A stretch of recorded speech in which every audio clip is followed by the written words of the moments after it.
Let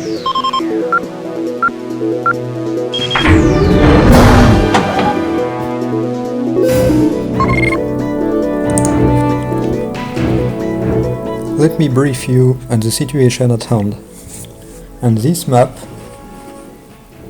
you can see three armies. The Zimbabwean Army in blue, that's us, we are the Zimbabweans. The Chinese Army in yellow, and the Indian Army in green. There used to be a fourth army, the Georgian Army in red, but we already took care of them. Currently the main battlefront is in this area right there. This is where most of the fighting currently occurs. Let's get a closer look. So as you can see, the Chinese are moving up on our positions, and this is very bad because we only have 4 ground units here to defend against this whole Chinese battalion. And let me tell you something, the Zimbabwean army is a great army, but their equipment is not really the best equipment around. Our tanks and our artillery is really subpar. Our infantry is basically the same as their infantry, but our tanks and our heavy equipment is not up to par. And we are heavily outnumbered when it comes to ground units here. So there used to be, as I said before, a Georgian army here, but we took care of them. So it has freed up a lot of ground units for us to move around. The only problem is these units are very far from the front lines. So the front line basically is here. So the Chinese may be able to repel us a bit more north. So I have to hold up this area until the reinforcements can arrive. So the saving grace is that we have an airport here. So as you can see, we have a lot of air units around. I have really a lot of airplanes. So the airplanes are really bad compared to the Chinese airplanes, but at least we have a lot of them, and for some reason we have a lot of funds. I mean, the economy in this game is really weird.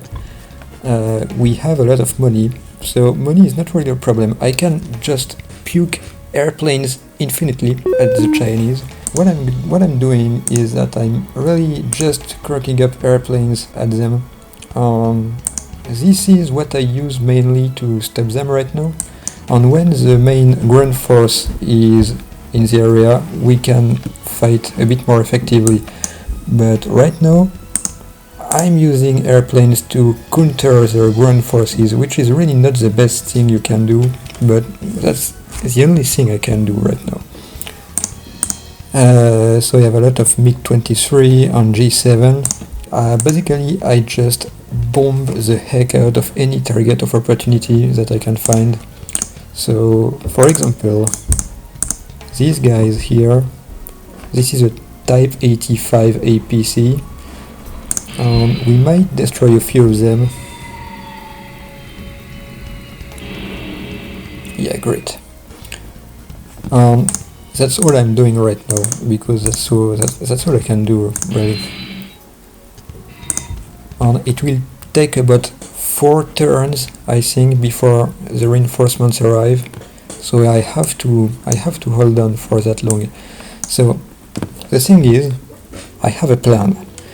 Because right now I cannot hope to really defeat the Chinese. I can hold them up, but I cannot defeat them because their equipment is just too good compared to our equipment. But what I realized is that they can only move up their troops using these 2 bridges here. And the thing is, I can actually bomb their bridges. So what I'm going to do is I'm going to send these airplanes here. As you can see, we have 6 airplanes. They are all MiG-23.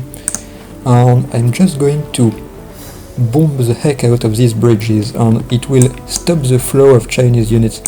And the AI can repair the bridges, but It can take a lot of time because to repair a bridge you have to have the right unit at hand, you have to have engineers, and if you don't have any engineers, well, it will take a lot of time because you have to build up the engineers and then you have to bring them up to the bridges, and it can take a while. So it might give us a little time to breathe, and if the bridges here are destroyed, all their units in this area will be completely encircled and isolated, and I will be able to just bomb them until they are not existing anymore, basically. So that's what I'm going to do, and that's the plan right now.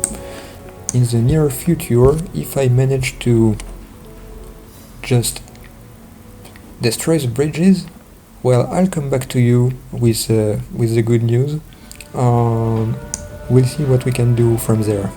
Thank you for your time, and see you again.